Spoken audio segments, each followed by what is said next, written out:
මෙරට සිනමානලේ මාලනී පොන්සේකා මහත්මිය පසුගියදා රෝගාතුරව ප්‍රතිකාර ලබමින් සිටියදී කොළඹ නවලෝක ලෝහලේදී අභාවප්‍රාප්ත විය.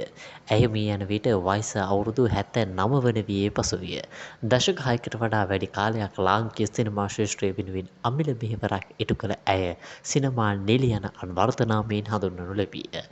මාස දෙකකට අධික කාලයක් රෝගාතුරව සිට දැයින් සමුගන්නා මොහොත දක්වාම එතුමිය රෝහල්ගත කළේ නවලෝක පෞද්ගලික රෝහල තුළදීය.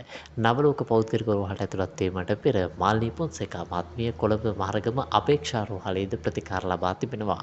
ඉන්පසුව අවසන් ප්‍රතිකාර ලබා ඇත්තේ නවලෝක රෝහලෙනි.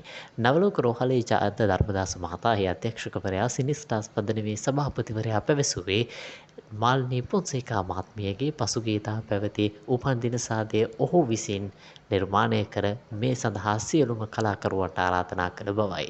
එසේම සිනිස්ටා පදනම මූලිකත්වයෙන් ඇය සඳහා විශේෂ උපහාරයක්ද ඒ අවස්ථාවේදී සූදානම් කර තිබුණි.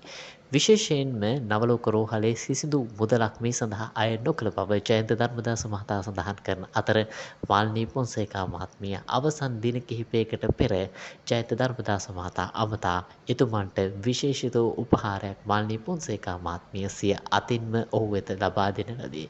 එලෙස සංවේගී වූ ජයන්ත ධර්මදාස මහතා පවසා සිටියේ මාලනී පොන්සේකා මහත්මිය හැමදාමත් රැජිනක් බවයි.